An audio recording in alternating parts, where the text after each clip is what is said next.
महत्त्ववान शेतकरी न्यूज चॅनलमध्ये आपले स्वागत। ताज्या आणि महत्त्वाच्या घडामोडी जाणून घेण्यासाठी आमच्या चॅनलला लाईक करा, सबस्क्राइब करा आणि बेल आयकॉनवर क्लिक करा। अखिल भारतीय औषध विक्रेत्यांचा दिनांक 20 मे रोजी देशव्यापी बंद।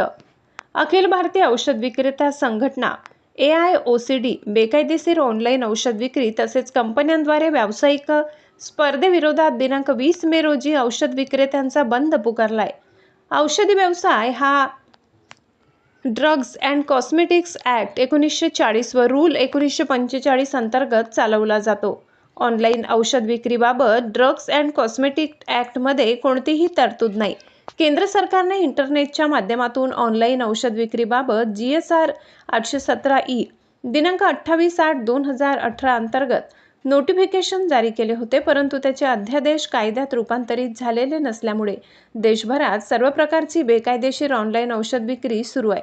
याबाबत माननीय दिल्ली उच्च न्यायालयात रीट पिटिशन दाखल करून माननीय दिल्ली उच्च न्यायालयाने ऑनलाईन औषध विक्रीवर स्थगिती देण्याचे निर्देश दिले आहेत। याकडेही सरकार दुर्लक्ष करीत आहे। संघटनेने सदर GSR रद्द करण्याची मागणी केली आहे, अशी माहिती आज पत्रकार परिषदेत दि औरंगाबाद केमिस्ट अँड ड्रगिस्ट संघटनेचे अध्यक्ष श्री नितीन हरिश्चंद्र देशमुख, सचिव विनोद रूपचंद लोहाडे, उपाध्यक्ष शहर श्री नंदकिशोर सर्जेराव काळे, सहसचिव शहर श्री किरण विठ्ठलराव जोशी, सहसचिव ग्रामीण श्री सुनील प्रभाकरराव देशमुख यांनी दिली।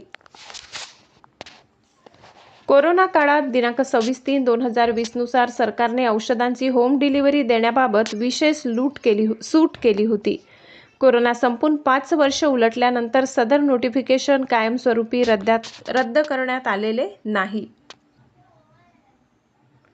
सरकारने ड्रग्ज प्राइस कंट्रोल ऑर्डर 2013 या कायद्यानुसार मॅन्युफॅक्चर करून काही जीवनावश्यक औषधींवर 8% होलसेलरला व 16% रिटेलरला व अनियंत्रित औषधीवर 10% होलसेलर व 20% रिटेलर नफा देण्यात येतो। याउलट कंपन्या आपल्या भाग भांडवल वाढवण्यासाठी 20 ते 40% डिस्काउंट देतात।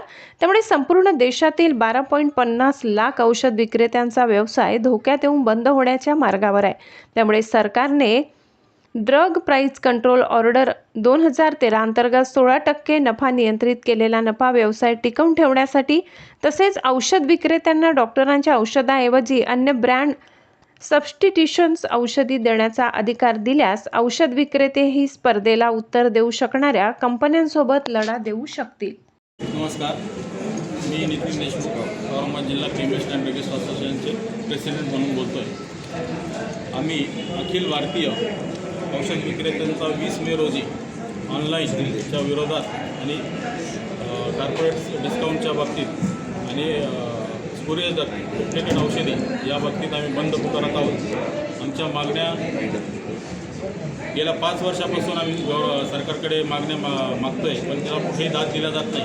त्याच्यामुळे हा बंदचा पवित्रा आम्हाला आमच्या ऑल इंडियाचे अध्यक्ष माननीय जगन्नाथप्पा शिंदे यांच्या मार्गदर्शनाखाली हे आंदोलन आम्ही उभं केलेलं आहे। याचा रुग्णसेवेवर परिणाम होईल असं वाटत नाही का? रुग्णसेवेसाठी आम्ही बांधील आहोत। आम्ही इमर्जन्सीमध्ये औषधी मोहन येथे आमची टीम सज्ज असेल। कुणालाही इमर्जन्सीमध्ये औषधी लागली ती वेळेवर पुरवल्या जाईल। IMAशी आपला काही कॉन्टॅक्ट झाला आहे का? ते पण आपल्याला सहकार्य करत आहेत? आम्ही त्यासाठी त्यांना विनंती करणार आहोत। याबाबत केंद्रीय मंत्री असतील किंवा राज्याचे मंत्री असतील, आरोग्यमंत्री असतील, यांच्याशी आपली काही चर्चा झाली का? त्यांनी आपल्याला काही आश्वासन दिलं आहे का? आमची वारंवार मागणी त्यांच्याकडे राहिली, पण त्याला कुठेही त्यांनी दाद न दिल्यामुळे हा 20 मेचा रोजीचा बंद आम्ही पुकारत आहोत। 20 मे अशी अपेक्षा आहे की ते आम्हाला या कायद्यामध्ये याच्यात बदल करून आम्हाला योग्य ते नाही देत। 20 मेच्या पहिले जर तुमची काही चर्चा झाली तर आपण हा नियोजित बंद मागे घेणार का? चर्चा म्हणजे कंप्लीट याच्यामध्ये जे काही इलिगल काम चाललं आहे ऑनलाईनचं ते त्यांनी थांबवलं तरच आम्ही बंद मागू। पण ऑनलाईनमधून ग्राहकांना जास्त बेनिफिट आहे असं वाटत नाही का? नाही, बेनिफिट कोणत्याही प्रकारचं बेनिफिट नाही आहे, कारण हा फार्मसिस्टच्या निगराणीखाली औषध देण्याचं प्रोव्हिजन कायद्यामध्ये आहे, ते तिथं कुठेही पाळलं जात नाही। त्याच्यामुळे त्याला आपण बेनिफिट म्हणू शकत नाही। रुग्णांना योग्य ते मार्गदर्शन फार्मसिस्ट करू शकतो, त्याला डोसेस समजून सांगू शकतो, त्याची स्टोरेज कंडिशन ठेवू शकतो. हा नियम इथं कुठेही पाळला जात नाही.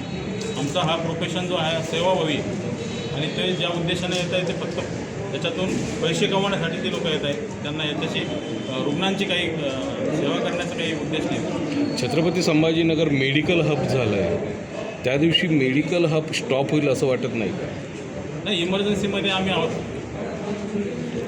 तुम्ही एमर्जन्सी आहे, पण मोठमोठ्या हॉस्पिटलमधले जे मेडिकल शॉप्स आहेत ते पण तुमच्याशी बरोबर सहभागी होतील का त्या दिवशी, का ते चालू राहतील? जरी ते आता बघा सहभागी होतील, पण रुग्णांची गैरसोय होणार नाही एवढी काळजी आम्ही घेऊ.